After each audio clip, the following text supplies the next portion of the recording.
என்ன இருந்தாலும் திட்டம் போட்டு செயல்படுத்தப்படுகிற ஒரு சூழலை உருவாக்குவதற்காக முடிவெடுப்பது என்று வரும்போது ஆட்சி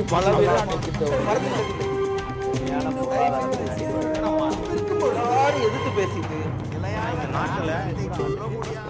வணக்கம். நேர்பட பேசு நிகழ்ச்சிக்கு உங்களை அன்போடு வரவேற்கிறோம்.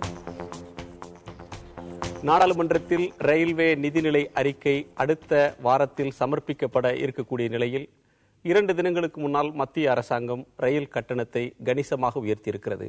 பயணிகள் கட்டணமும் சரக்கு கட்டணமும் உயர்த்தப்பட்டதோடு மட்டுமல்லாமல் புறநகர் ரயில்களில் சீசன் டிக்கெட் பெற்று பயணம் செய்யக்கூடிய பயணிகளுக்கு ஒரு பேரிடியாக 100% அதாவது 2 மடங்காக சீசன் டிக்கெட் கட்டணம் உயர்த்தப்பட்டிருக்கிறது.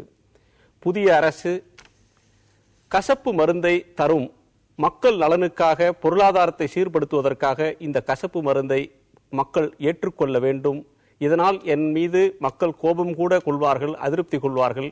பின்னாளில் ஓரிரு ஆண்டுகளுக்கு பின்னால் அவர்களுடைய கோபத்தை தணிக்க செய்து அவர்களுடைய அன்பை பெற்றுவிடுவேன் என்று நரேந்திர மோடி அறிவித்து சில நாட்களுக்கு பிறகு இந்த முடிவு வெளியாகி இருக்கிறது. இது கடினமான முடிவு என்றாலும் எடுத்தே ஆக வேண்டிய முடிவு என்று அருண்ஜேட்லி சொல்கிறார். எல்லா நிதியமைச்சர்களும் ஒவ்வொரு காலகட்டத்திலும் கட்டணங்கள் உயர்த்தும் போது இது கசப்பு மருந்து, வேறு வழியே இல்லை கட்டணத்தை உயர்த்துவதை விட என்று சொல்வதைத்தான் இப்போதும் பார்க்கிறோம். ஆனால் இந்த முறை பாரதிய ஜனதா கட்சியின் அமைச்சர்கள் சொல்வது இது காங்கிரஸ் ஆட்சி காலத்தில் எடுக்கப்பட்ட முடிவு, அதன் தொடர்ச்சி இது என்று அவர்கள் பதில் தாக்குதல் அல்லது ஒரு விளக்கம் தருகிறார்கள். எதிர்க்கட்சிகள் மட்டுமல்லாமல் கூட்டணி கட்சிகளும் இதை கடுமையாக விமர்சித்திருக்கின்றன. பாரதிய ஜனதா கட்சியினுடைய நீண்ட நாள் கூட்டணி கட்சியான சிவசேனை கட்சி மகாராஷ்டிரத்தில் கடும் எதிர்ப்பை தெரிவித்திருக்கிறது. அதன் தலைவர் உத்தவ் தாக்கரே இதுவே இந்த அரசாங்கத்தினுடைய கடைசி உயர்வாக இருக்க வேண்டும் என்று எச்சரித்திருக்கிறார். மேலும் ரயில்வே அமைச்சர் பயணிகள் மீது ரயிலை ஏற்றியிருக்கிறார் என்று கடினமான வார்த்தை பிரயோகத்தை கூட சிவசேனா பயன்படுத்தி இருக்கிறது. எதிர்க்கட்சிகள் ஒருபுறம் விமர்சனம் செய்தாலும் கூட கூட்டணி கட்சிகளுடைய கோரிக்கையை ஏற்று இந்த அரசாங்கம் கட்டணத்தை இனி ஓரளவுக்கேனும் குறைப்பதற்கான வாய்ப்புகள் இருக்கின்றனவா என்பதை பற்றி விவாதிக்க இருக்கிறோம்.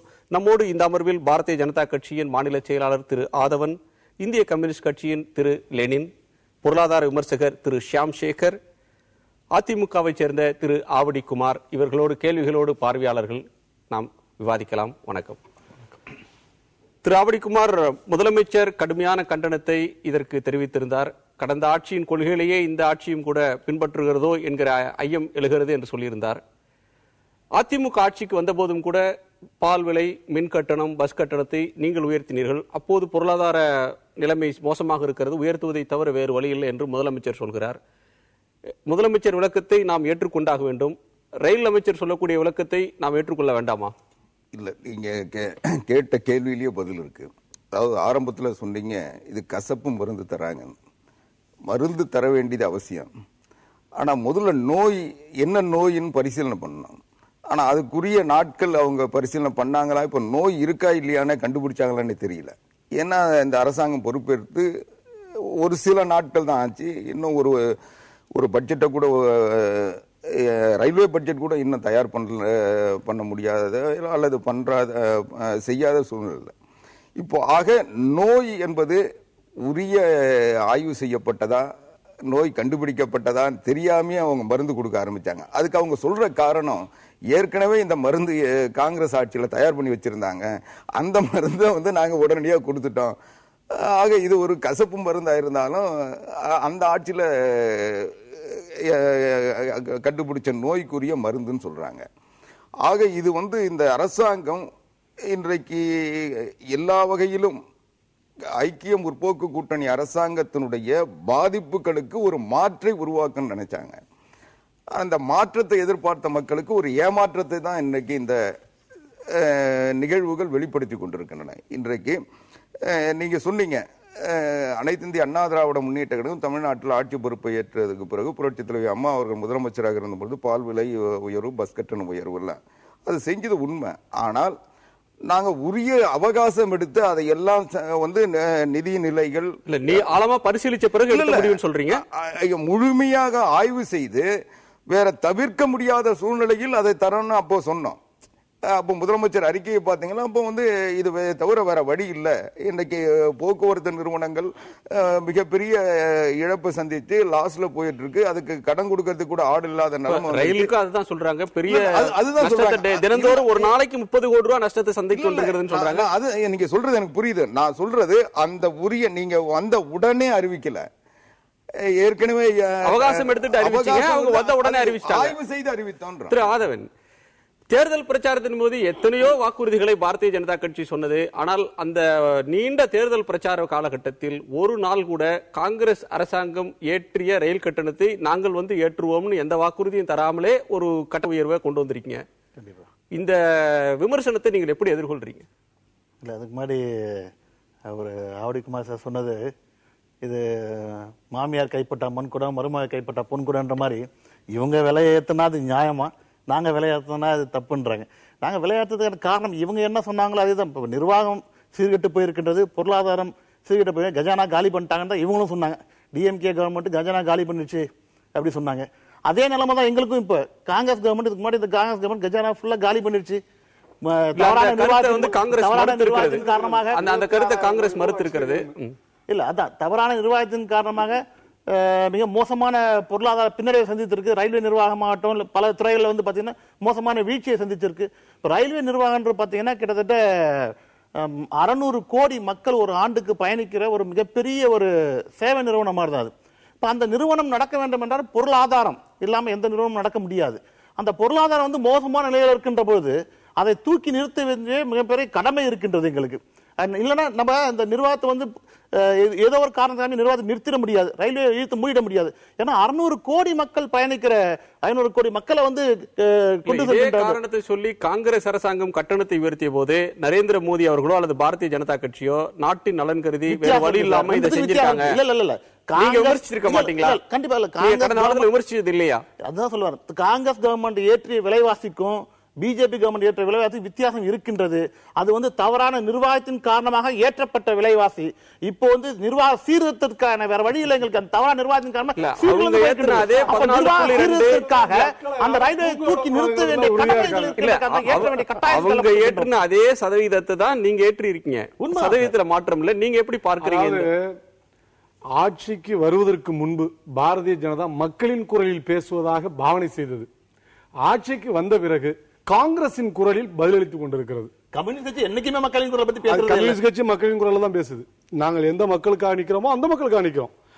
2013 மார்ச் 7ஆம் தேதி மோடி ட்வீட் பண்ணிருக்காரு. இன்னைக்கும் அது வெளியில இருக்குது. என்ன சொல்லியிருக்காரு? நாடாளுமன்ற பட்ஜெட் இருக்கிறதுக்கு முன்னாடி எப்படி நீங்க ஏத்துனீங்கன்னா அன்னைக்கு இருந்த இதே ரயில்வே துறை அமைச்சரை எதிர்த்து அவர் தன்னுடைய தளத்தில் ட்வீட் பண்ணிருக்காரு. இன்னைக்கு அவரே நியாயப்படுத்துறாரு. அதாவது அவங்க செஞ்சா தவறு, ஆனா நான் ஆட்சிக்கு வந்துட்டேனாக்க நான் செய்வது, நான் கடவுள் அவதாரம், நான் செய்வது யாரும் கேட்க முடியாது என்கிற திமிர்தனத்தினுடைய வெளிப்பாடாக அதை நாங்க பாக்குறோம். இல்ல நீங்க பாக்குறது என்ன அடிப்படைன்னா, இந்தியாவில் ரயில்வே ஒரு மிகப்பெரிய பொதுத்துறை நிறுவனம். 15 லட்சம் பேர் இதுல வேலையை பணியாற்றுகிறார்கள். உலகத்திலே பெரிய பொதுத்துறை நிறுவனம் தான். இடஒதுக்கீட்டு அடிப்படையில் சமூக நீதி கொள்கையை பார்த்தீங்கன்னா இதில் தான் மிகப்பெரிய அளவிற்கு சமூக நீதி கோட்பாடு இடஒதுக்கீடெல்லாம் இருக்கு. இப்ப கடந்த காலங்களில் போடவே இல்லை, காலி பணியிடங்கள் நிரப்பல. முழுக்க தனியார் மயமாக்குவதற்கு அல்லது லாபம் என்கிற ஒரு இலக்கை மட்டும் வைத்து, இது ஒரு சேவைத்துறை. சேவைத்துறையில நீங்க பயணிகள் கட்டணத்தை ஏற்படுத்தி தான் நாங்க கொண்டு வரோம்னு நான் கேட்கிறேன். ஏன் ஆல் இந்தியா ஏர் இந்தியாவுக்கு ஏன் நீங்க மானியம் கொடுக்கணும்? ஏன் அரசாங்கம் கொடுக்கணும்? பணக்காரர்கள் பயணம் செய்கிற ஏர் இந்தியாவிற்கு அரசாங்கம் ஆண்டுதோறும் கடன் அடைக்குது, கடன் தொகையை நிவர்த்தி செய்கிறது. நான் கேட்கிறேன், மோடி ஏன் ரயில்வேக்கு அது மாதிரி நஷ்டம் வரல? இப்போ கடந்த ஆண்டு கூட 5000 கோடி ரூபாய் இல்ல 5000 கோடி ரூபாய் லாபம் இருக்கிறது. நீங்க சரியா பாருங்க, 5000 கோடி ரூபாய் கடந்த ஆண்டு கூட லாபம். அப்ப நஷ்டமே வருது. நீங்க ஏர் இந்தியாவுக்கு வச்சிருக்கிற அதே வைக்கணும்ல. அதாவது மக்களுடைய எதிர்பார்ப்பு அதிகரிக்கிறது. அதிவேக ரயில்கள் வேணும், சர்வதேச தரத்திலான ரயில்கள் வேணும். ஒவ்வொரு முறை கட்டணத்தை உயர்த்தும் போது கம்யூனிஸ்ட் கட்சிகள் எதிர்ப்பு தெரிவிக்கின்றன. ஆனா கட்டணத்தை உயர்த்தாம அதிகரிக்கக்கூடிய மற்ற செலவுகளை ஒரு நிர்வாகம் எப்படி ஈடுகட்ட முடியும்? அதுதான் சொல்ல வரேன். இந்தியன் எக்கானமியை பாரோடு ஸ்ட்ராட்டஜி. அதனாலதான் இந்த கிரைசிஸ். மேற்கத்திய நாடுகள் இன்னைக்கு சைனால உங்களுக்கு ஒரே ஒரு உதாரணம், இவங்க எல்லாம் சீனாவை எதிர்க்கிறாங்க. சீனாவில் இன்னைக்கு 20 வருஷத்துக்குள்ள பாத்தீங்கன்னா ஜப்பான், தென்கொரியா, அமெரிக்கா விட ஹை ஸ்பீடு ட்ரெயின் அங்கதான் விடுறான். ஒட்டுமொத்த உலகத்தில் இருக்கிற அளவுக்கு அங்கே தன் சொந்த நாட்டிலேயே ரயில் பாதை அதிகமா போட்டிருக்கான். இதெல்லாம் பயணிகள் கட்டணத்தை உயர்த்தி இவ்வளவு வளர்ச்சி திட்டங்களையும் அவங்க பண்ணல. பயணி கட்டணத்தை உயர்த்தவில்லை. இப்ப கூட நேற்றைய முன்தினம் லண்டன்ல ரயில் கட்டணம் ஏறி இருக்கு. ஆனா எத்தனை %? 9% ஆனா இந்தியாவில் ஏன் நீங்க 14.2% ஏத்தணும்? சரக்கு கட்டணத்தை ஏத்தணும்? நீங்க சொன்னது மாதிரி இந்த மாதாந்திர பயணிகள் அவங்களுக்கு 100% அப்படியே 2 மடங்காக மாற்றுவதனுடைய அவசியம் என்ன இருக்கு? அப்ப சாதாரண மக்களுக்கு எதிராக தொடர்ச்சியாக செயல்படுகிற காங்கிரஸ், பாரதிய ஜனதா கட்சி இரண்டும் ஒரு நாணயத்தின் 2 பக்கம்ங்கிறேன். ஏற்கனவே குற்றச்சாட்டுகளை உறுதிப்படுத்தியிருக்கிறார்கள்.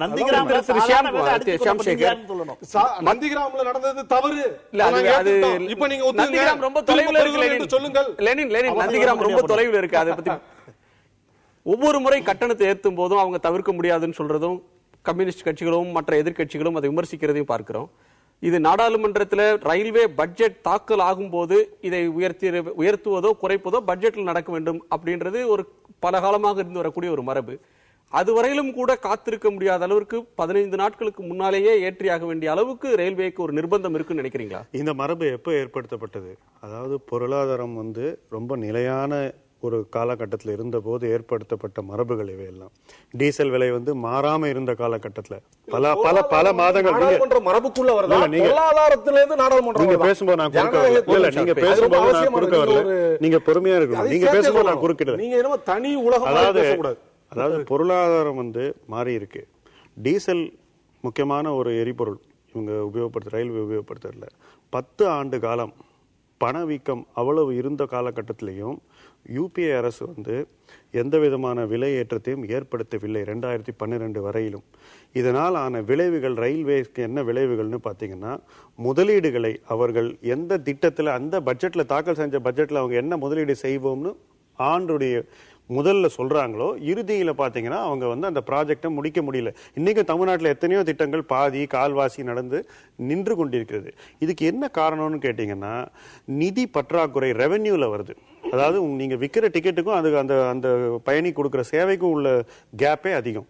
அந்த கேப் வர அதிகமாக ஆக முதலீடு குறைந்து கொண்டே வருகிறது.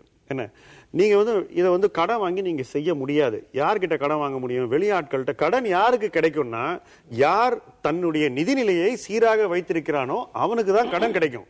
சும்மா நீங்க இஷ்டத்துக்கு உதாரித்தனமா செலவழிச்சு உங்களுக்கு இன்னொருத்தன் கடன் வெறும் லாப நஷ்ட கணக்கோட மட்டும் பார்க்க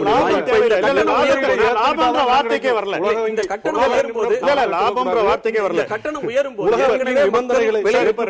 2 வாட்டி ஏத்திருக்கீங்க. 10 வருஷத்துல 2 முறை ஏத்திருக்கீங்க. 2 சேர்த்து 25% ஆவரேஜ். ஓகே, 25% 10 வருஷத்துக்கு நீங்க அமார்டைஸ் பண்ணி பாருங்க. 2.5% தான் ஒரு வருஷத்துக்கு ஆவரேஜ். 10 ஆண்டு காலம் நீங்க ஒரு பொய்யான பொருளாதாரத்தை நம்பி இருந்தீங்க. உங்களுக்கு தெரியும் தப்புன்னு இருந்தும் அத்தகைய ஒரு கொள்கையை வச்சிருந்தீங்க. ஏன்னா மக்கள் இந்த முடிவை விரும்ப மாட்டார்கள். மக்கள் விரும்பியதே நீங்க செஞ்சீங்கன்னாக்கா ஒரு நாள் நீங்க அவங்க விரும்பாத செய்ய வேண்டிய காலகட்டத்தில் காங்கிரஸ் விரும்பினாலும் விரும்பாவிட்டாலும் அன்றைக்கு லாலு பிரசாதும் மம்தா பானர்ஜியும் இருந்தாங்க, அதனால செய்யல. இப்போ நீங்க ஒரு புறம் மக்கள் எல்லாம் விலைவாசியில கடுமையா பாதிக்கப்படுற நேரத்தில் விலைவாசி அது உயர்த்துமா உயர்த்தாதா? மக்களுக்கு பாதிப்பாக இருக்குமா? நீங்க வருஷம் ஏத்தீங்கன்னா இப்படி இருக்கவே இருக்காது. சர்வீஸ் செக்டர் ஒரு உதாரணம் சொல்றேன். கல்விக்கு ஏற்கனவே அப்படிதான் கொண்டு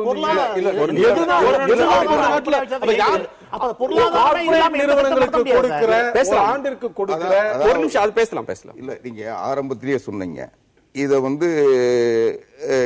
இத காப்பாத்துறதுக்காக இந்த கசப்பு மருந்து தந்துகிட்டு இருக்காங்கன்னு சொன்னீங்க. யாரை காப்பாத்துறது? மக்களை காப்பாற்றுறதுக்கா அல்லது ரயில்வேயை காப்பாற்றுறதான்னு ஒரு கேள்வி வருது. ஒரு நிமிஷம், என்ன குறுக்க பேசிட்டு இருக்கீங்க? யாரை காப்பாற்றுறதுன்னு பிரச்சனை வருது. இன்றைக்கு ரயில்வே துறையை காப்பாற்றுன்றதா இப்ப நோக்கம், மக்களை காப்பாற்றுன்னு சொல்லல. ஆனா தேர்தலில் காங்கிரஸ் அரசாங்கம் மக்களை பாதிக்கின்ற திட்டங்களை விலையேற்றத்தை உருவாக்குகிறது, அதை நாங்கள் மாற்றி காட்டுகிறோம் சொன்னாங்க. அவங்க பொருளாதார கொள்கையில மாறுன்ற எதிர்பார்த்து யாரும் ஓட்டு போடல. அவங்க காங்கிரசினுடைய பொருளாதார கொள்கை என்னவோ அதுதான் அவங்களுடைய கொள்கைன்றது அவங்க ஏற்கனவே சொன்னது. அதுல நான் விமர்சிக்க விரும்பல. ஆனால் அவங்க மக்களுக்கு இந்த பொருளாதார கொள்கையால் வருகின்ற பாதிப்புகளை காங்கிரஸ் கட்சி செய்யல. அவங்க வந்து தனியாருக்கும் கார்பரேட் கம்பெனிகளுக்கும் மட்டுமே பாதுகாப்பான ஒரு அரசாங்கமாக இருக்கிறது. உலக பொருளாதாரத்தை மையமாக வைத்து இந்திய மக்களை வாட்டுகின்ற பொருளாதார கொள்கைகளை வச்சிருக்காங்க. நாங்க அதே கொள்கையை கடைபிடித்தா கூட அந்த கொள்கைகளால் மக்கள் பாதிக்கப்படாமல் நாங்கள் காப்பாற்றுவோம் சொன்னாங்க. ஆனால் இன்றைக்கு மக்கள் பாதிப்பை ஏற்படுத்தி ரயில்வேயை காப்பாற்ற போறோம் சொல்றாங்க. ஆக இன்றைக்கு ரயில்வேனுடைய பொருளாதாரத்தை மீட்பதற்காக அவர்கள் இது எடுத்ததா சொல்றாங்க. ஆனா ரயில்வே பொருளாதாரத்தை காப்பாற்ற வேண்டியது அது வந்து நஷ்டத்துல இல்லாம அதை காப்பாற்ற வேண்டியது கடமை. அதை வந்து நான் மறுக்கல, ரயில்வே நஷ்டத்திலே இயங்கட்டும் அப்படின்னு சொல்லல. ஆனால் அதை காப்பாற்றுவதற்கு இவங்க என்ன ஆய்வு செஞ்சாங்க? ரயில்வேல வந்து இழப்புகள் நிறைய நடந்துகிட்டு இருக்கு. இந்த டிக்கெட் விலையை உயர்த்தி அந்த கட்டண இந்த ரயில்வேனுடைய லாஸை கொண்டு போய் பயணிகள் தலையிலையும் சரக்கு வாகனங்களை பயன்படுத்துகின்ற ஒரு தலையிலையும் சுமத்தணுன்றது ஒரு தவறான ஒரு அரசாங்கத்தினுடைய கொள்கை முடிவு. அவங்க என்ன செஞ்சிருக்கணும்? இந்த ரயில்வே லாஸை சரி கட்டுறதுக்கு இன்னைக்கு இந்தியா முழுக்க ரயில்வேக்கு பல இடங்கள் இருக்கு, நிறைய வசதிகள் இருக்கு. அதையெல்லாம் தனியாருக்கு விட்டோ அல்லது ரயில்வே துறை ஏதாவது ஒரு வருமானம் ஈட்டுகின்ற பணியோ செஞ்சிருக்க முடியும். ரெண்டாவது டிக்கெட் வந்து இல்லாம பயணம் பண்ண தமிழ்நாட்டை பொறுத்தவரைக்கும் பிளாட்ஃபார்ம் டிக்கெட் கூட வாங்கிட்டு தான் இன்னைக்கு ஒவ்வொரு பிளாட்ஃபார்முக்குள்ள தமிழ்நாட்டில் அந்த அளவுக்கு விழிப்புணர்வு இருக்கு, ரயில்வே வந்து பயன்படுத்திட்டு இருக்கோம். ஆனா இதே வட மாவட்டங்கள்ல வட மாநிலங்கள்ல என்ன நடக்குதுன்னு எல்லாருக்கும் தெரியும். இன்னைக்கு ரிசர்வேஷன் கம்பார்ட்மெண்ட்ல கூட தமிழ்நாட்டில் மட்டும்தான் வந்து பாதுகாப்பா பயணம் செய்ய முடியும். ஆனா வட மாநிலங்கள்ல ரிசர்வேஷன் கம்பார்ட்மெண்ட்ல கூட டிக்கெட் இல்லாம தான் பயணம் செய்யறான்.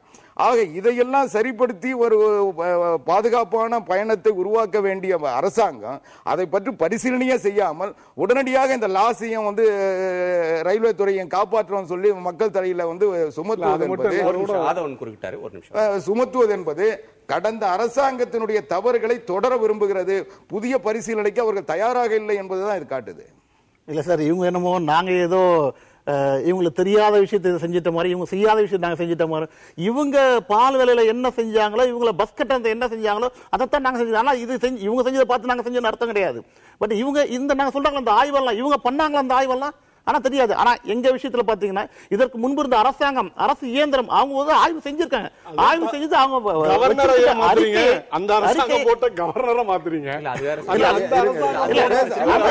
ஏற்கனவே செய்யப்பட்ட ஆய்வின் காரணமாக ஒரு அறிக்கை தயார் பண்ணி வச்சிருக்காங்க.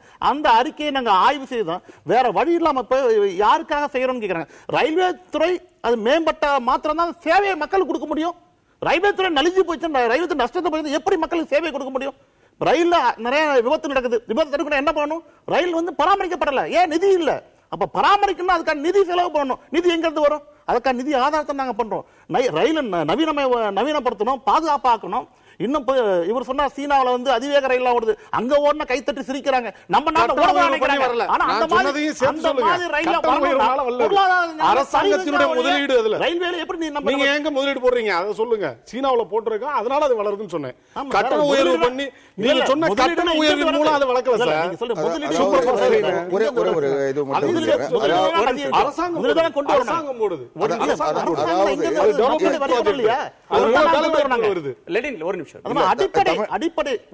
தமிழ்நாட்டில் பஸ் கட்டணம் உயர்ந்ததுன்னா அது காரணம் முழுக்க மத்திய அரசாங்கம்.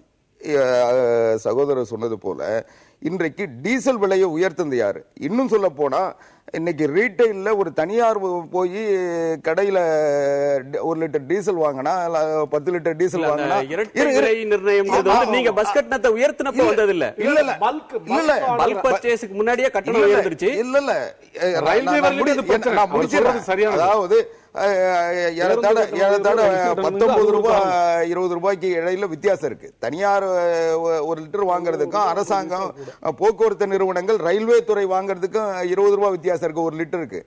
ஆக அதை சரிப்படுத்தினாவே இதுல பாதி குறையும். ஆக பெட்ரோல் விலையை நிர்ணயிக்கின்ற மத்திய ஐக்கிய முற்போக்கு கூட்டணி அரசாங்கத்தின் தவறான கொள்கையை இவங்க ஏன் பின்பற்றுறாங்க?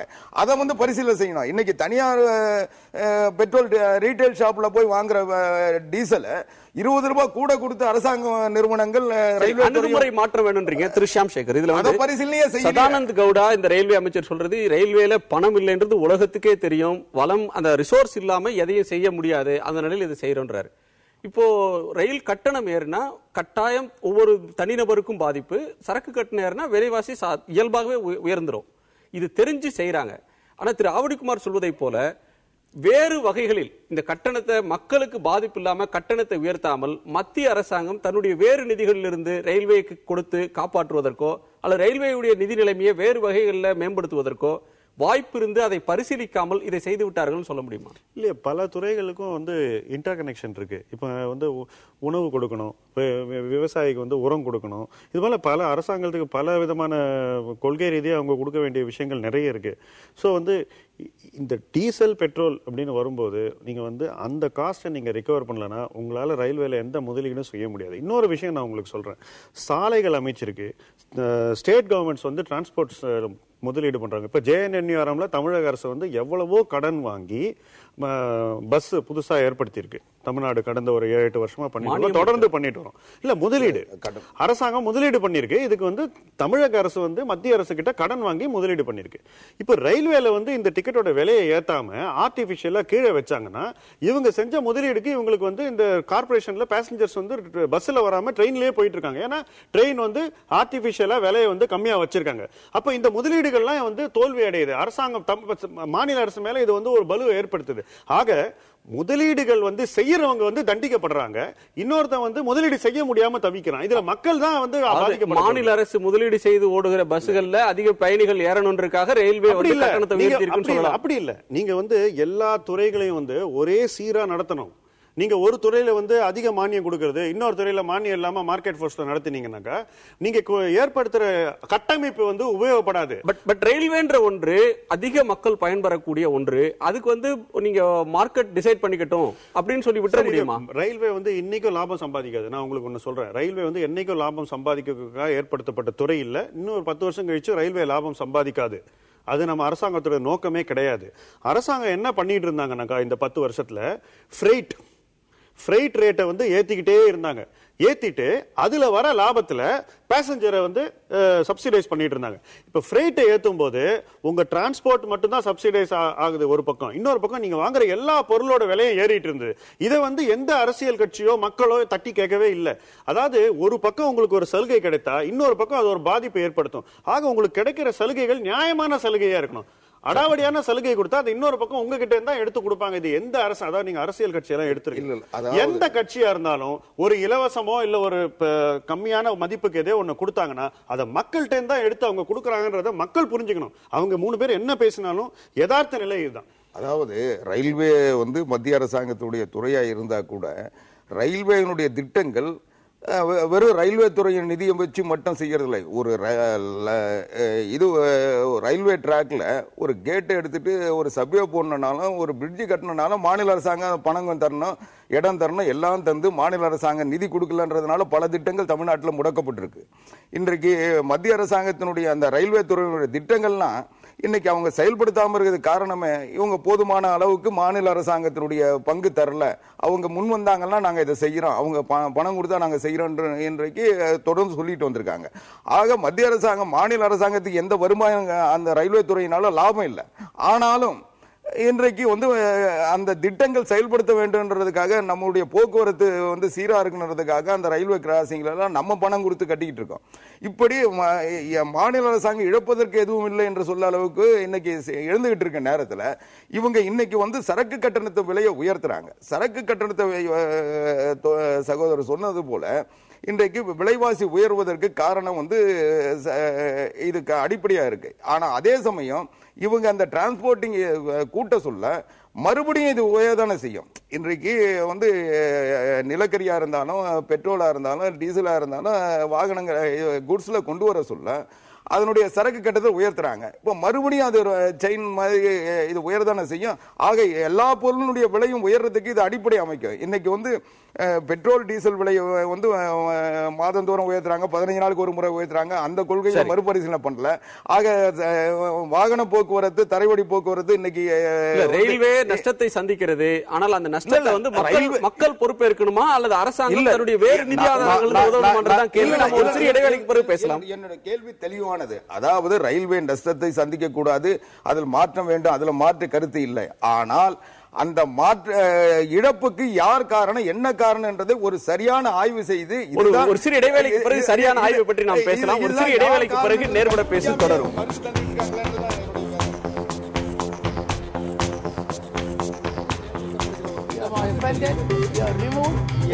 சூழலை உருவாக்குவதற்காக முடிவெடுப்பது என்று வரும்போது ஆட்சி பலவீனமான எதிர்த்து பேசிட்டு வழியை தவிர மக்கள் தங்களுடைய பங்களிப்பை அளிக்க வேண்டும்.